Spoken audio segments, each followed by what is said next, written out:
mystery, history, cryptid creatures, and paranormal activity. This is the Creeps and Crawls Mystery Hour podcast, and I'm your host, Creeps. Today's episode has a lot of controversy and has been a mystery for over a century. It has 3 sets of murders surrounding the case at the time, and a warning is issued to viewers as content does include sexual assault and battery. Anyway, this one is going to be a 3-part episode with a 4th part covering the connections. It's going to be covering the murders of Jack the Ripper in Whitechapel, the notorious H.H. Holmes, and last but very much not least, the Thames Torso murders. Today, in the first episode, we will be covering the 11 murders of Jack the Ripper, his supposed letters to the prime motive, and the police that gave him the motive at the time. In the next episode, we'll be covering H.H. Holmes and his American Horror Castle Hotel, the murder of his many wives and his business partner. Also his evasive moves to avoid police suspicion, as well as his supposed connection to Jack the Ripper. And in our 3rd and final episode, for our 3-part mini-series, the Thames Torso murders that were also somewhat connected to Jack the Ripper. His letter saying it was not him, and the people who each could have been. I have done some extensive research in all 3 of these murderous mysteries, and it is a lot to cover, so I ask that you stay with me, because each episode is going to be longer than the last. I ask that you get your favorite fluffy blanket, a good snack. I suggest ice cream or popcorn. That's my favorite murder time snack. And get cozy. I'll also be adding a small break for our listeners to go to the bathroom and stretch for a good 5 minutes. And I'll even put on some music. Now, where do we begin? Ah, yes. In the impoverished area of Whitechapel on April 3rd of 1888 at precisely 1:30 a.m. Emma Elizabeth Smith was found, robbed, sexually assaulted, and bludgeoned to death on Osborne Street. She is not known as one of the 5 canonical Ripper murders, but she is, however, known for being one of the 11 associated with the Ripper. She was beaten and bludgeoned on her face, and her ear was cut, as well as having a blunt object shoved up her vagina, rupturing her peritoneum. She developed petronitis and died the next day in London Hospital. She had stated that she was attacked by 2 or 3 men. One she described as a teenager. The press is the one who initially linked this one to the Ripper later on, but others believe this was normal gang violence in the area at the time. The next is also not one of the canonical 5, and was also later linked.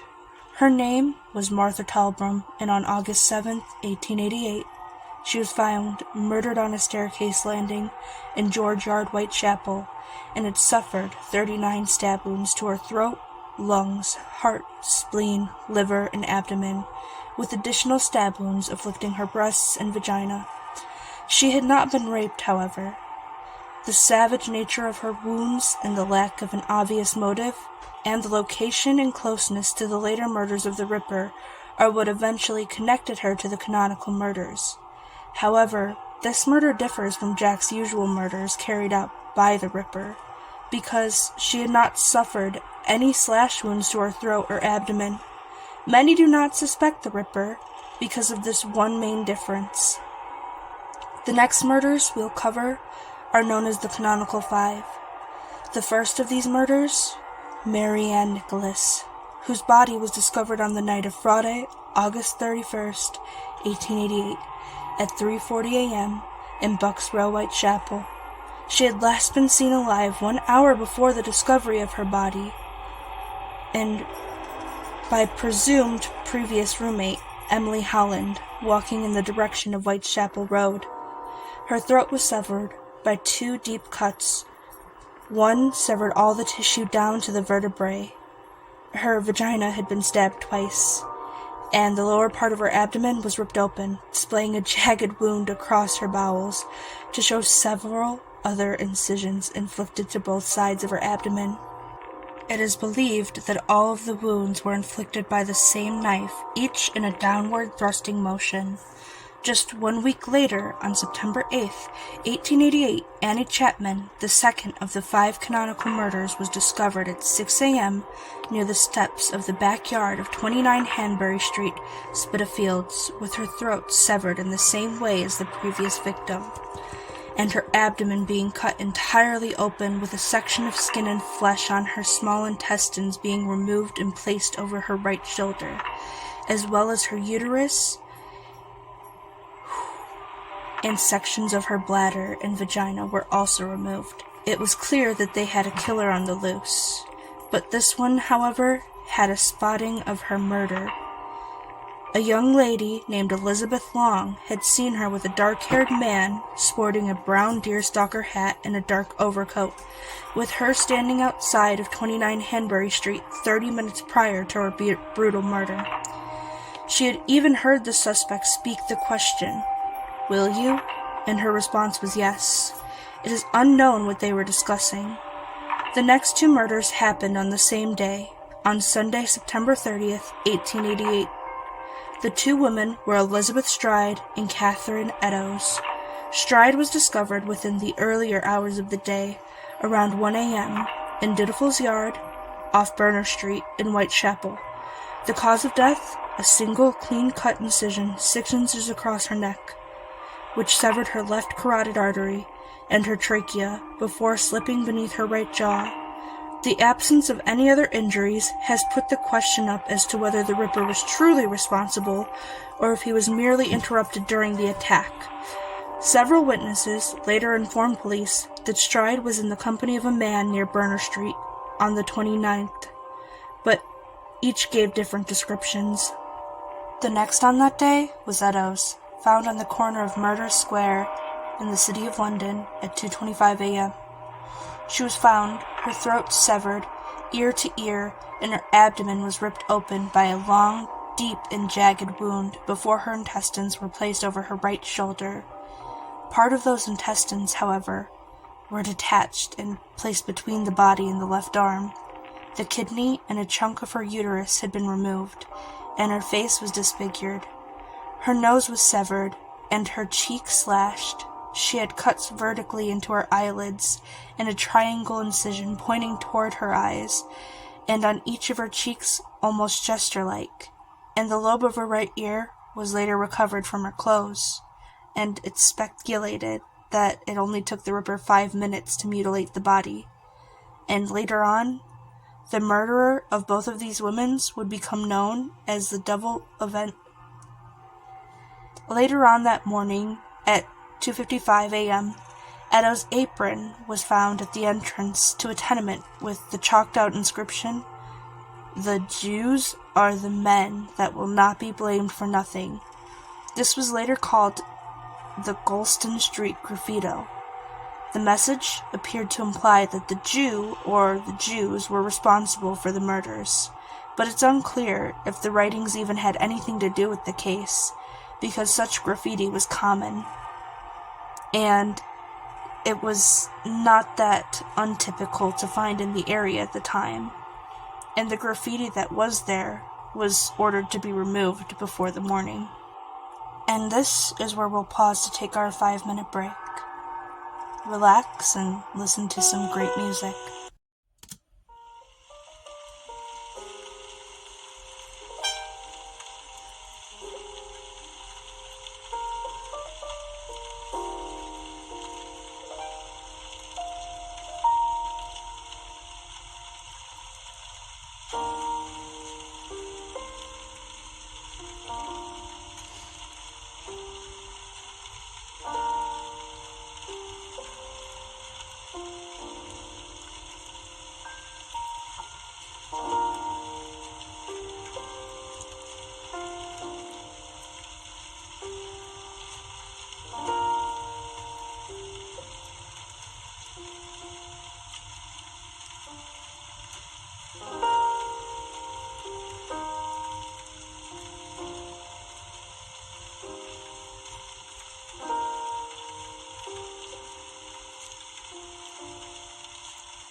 And we're back.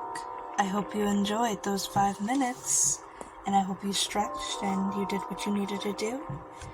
Back to the video, and back to the 5 canonical murders of Jack the Ripper. On Friday 9th, 1888, at 10:45 a.m., the brutally mutilated body of Mary Jane Kelly was found lying in bed where she lived on 13 Miller's Court of Dorset Street, Spitalfields. Her face had been brutalized beyond recognition, and her throat severed down to the spine. The abdomen was emptied of organs, and her uterus, kidneys, and breasts had been found beneath her head, and other bits from her body by her foot. Sections of her body were found on the bedside table, and her heart was missing from the crime scene. It is believed that her killer lit the fireplace to see as he mutilated her body. She was the final of the canonical 5 murders of Jack the Ripper, all of which were done at night and on or close to the weekend, except for Stride, whom he was either interrupted with or did not do at all. Later murders that we were about to uncover are not proven to be the same killer, but are nonetheless connected to the Ripper either way. The next of the 11 considered to be the Rippers is that of Rose Mylett, found in Clark Yard on the night of the 20th of December, 1888. She was found strangled, and there was no sign of struggle, leading to police to believe that she had accidentally hung herself. But a jury later was convinced she was murdered, and tabloids connected it to the Ripper, despite lacking evidence. The next was Alice Mackenzie, found on the 17th of July, 1888, just shortly after midnight.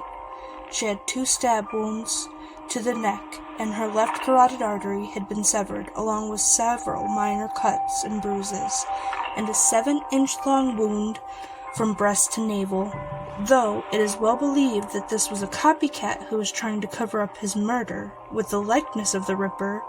One medical examiner had thought it was the Ripper, but, of course, it wasn't proven, and the Pinchin Street torso was headless, legless torso of an unidentified woman beneath the railway of Pinchin Street on the 10th of September, 1889. This one will be covered also in the torso murders later on, but this was largely believed not to be the Ripper's doing either. It has also not been confirmed. Frances Coles was a prostitute found with her throat slit on February 13, 1891, and is believed to be because her body was not mutilated by the Ripper, was also not the culprit to her murder. She was alive when found, but died before medical help could be issued. And these are the 11 brutal murders associated the most with Jack the Ripper, and that's only the smallest bit of the story. During the time, several letters were sent to police that claimed to be the Ripper. One that even gave him his name was the Dear Boss letter sent on September 25, 1888, and was received on the 27th of September by the Central News Agency, and then was forwarded to the Scotland Yard on the 29th in red ink. The letter said, "Dear Boss, I keep on hearing the police have caught me, but they won't fix me, not just yet. I have laughed when they look so clever and talk about being on the right track. That joke about Leather Apron gave me the real fits. I am down on whores, and I shan't quit ripping them till I do get buckled. Grand work, the last job was. I gave the lady no time to squeal. How can they catch me now? I love my work, and want to start again. You'll hear of me soon. With my funny little games, I saved some of the proper red stuff in a ginger beer bottle over the last job to write with, but it went thick like glue, and I can't use red ink. Is fit enough. I hope, haha." It was very, very, misspelt, so it's very hard to read, so hear me out. And I'm sorry for that little mess up. But the next part of the letter reads, "Haha, the lady's ears off, and sent to the police officers just for jolly. Wouldn't you keep this letter then? Give it straight out of my knives? So nice and sharp. I want to get to work right away. If I get a chance, yours truly, Jack the Ripper. P.S. Don't mind giving me a trade name. P.S. Wasn't good enough to post this before I got all the red ink off my hands. Curse it, no luck yet. They say I'm a doctor now, haha. And although that is the most famous letter, and it is largely regarded as a hoax, it seems to be mocking the police and their thoughts on him, having a surgical or medical experience, and his victims. It just didn't ring as true to anyone, despite that the name stuck in the second letter was the From Hell letter. Blech. Man, I cannot speak today. I apologize. Or the Lusk letter, which was sent alongside half a human kidney. It was postmarked 15 October 1888 and received the 16th by Lusk. And the letter, much shorter than the previous, reads, From Hell. Mr. Lusk, I send you half the kidney I took from one woman that the previous that was preserved it for you. The other piece I fried and ate. It was very nice. I may send you the bloody knife that took it out, if only you wait a while longer. Signed, Catch Me, Mr. Luck. Lusk? Yeah, this one was also highly misspelt and hard to read. But this one was presumed to be Jack, and it presumed it to be a cannibal of some kind. And the later letter and kidney were stolen, and this one is believed, however, to be authentic. And the final letter is the Saucy Jack postcard. On the 1st of October, 1888, the postcard supposedly claims to be the unidentified Jack the Ripper, and it reads, I was not cutting, dear old boss, when I gave you the tip. You'll hear about Saucy Jack's work tomorrow, double event. This time number 1 squealed. A bit couldn't finish straight off. Had no time to get ears off for police. Thanks for keeping last letter. Back till I got to work again. Jack the Ripper. The postcard was stained and with what looked like red smudge, but later the card and the letter signed Jack the Ripper were made out to be elaborate hoaxes set up by Fred Best of Star to keep their business alive. But that has not been proven through a linguist's though a linguist analysis found that Dear Boss and Saucy Jack were definitely written by the same people. This concludes today's episode. The next 2 will cover H.H. Holmes and the Torso Killer. And if you all would like, later on I can make more about this, and I'll try to get Crawls to come in and cover with me. And the 4th video will cover the connections we found while putting together this part of the podcast. Till next time, stay creepy, my friends. And I do apologize for all of the, slurring in my voice today. I was having a hard time, reading through the letters and all the stuff that happened. I was getting a little emotional, and I do apologize. But again, stay creepy, my friends.